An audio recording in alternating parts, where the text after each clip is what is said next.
Hello students. अब बच्चों हम लोग क्लास 10th मैथमेटिक्स के चैप्टर 3 थर्ड में पढ़ेंगे दो चर वाले रैखिक समीकरण युग्म pair of linear equations in two variables. बच्चों इसमें मेनली हम लोग को कौन कौन से टॉपिक्स पढ़ने हैं उस पर डिस्कस कर लिया जाए, उसके बाद इनको हल करने के कौन कौन से नियम है उन पर डिस्कस करेंगे। तो बच्चों पहला टॉपिक हम लोग को पढ़ना है रैखिक समीकरण लीनियर इक्वेशन। तो बच्चों इसमें रैखिक समीकरण क्या होते हैं पीछे हम लोग पढ़ चुके हैं बहुपद में, फिर भी आपको यहाँ पे एक बार डिस्कस किया जा रहा है। कहा गया है कि जिसमें चर की घात 1 हो रैखिक समीकरण कहलाता है, यानी ऐसा बहुपद का समीकरण जिसका चर की घात 1 हो वो हमेशा क्या होगा, रैखिक होगा। सेकेंड टॉपिक पढ़ना है एक चर का रैखिक समीकरण।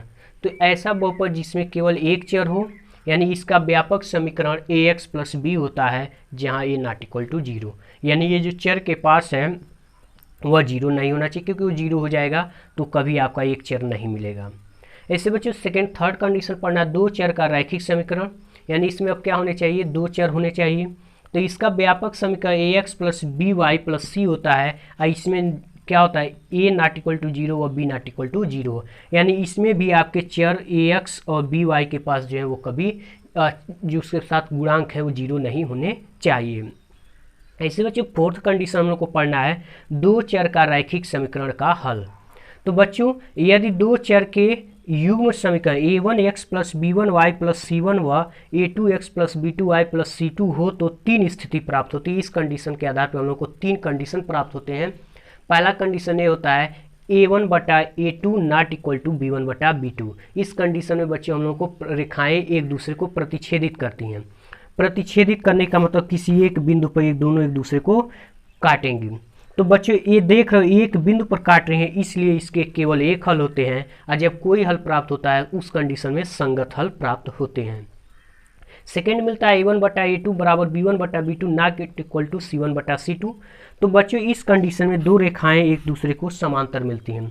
अब समांतर मिलेंगी यानी दोनों एक दूसरे को कोई टच नहीं करेंगी, इसलिए इसमें बच्चे कोई हल प्राप्त नहीं होता है, और जब कोई हल नहीं प्राप्त होता है तो उस कंडीशन में असंगत हल होता है।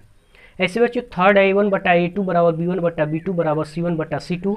तो इस कंडीशन में बच्चों संपाती मिलता है, यानी एक रेखा पर दूसरी रेखा ओवरलैप करती है।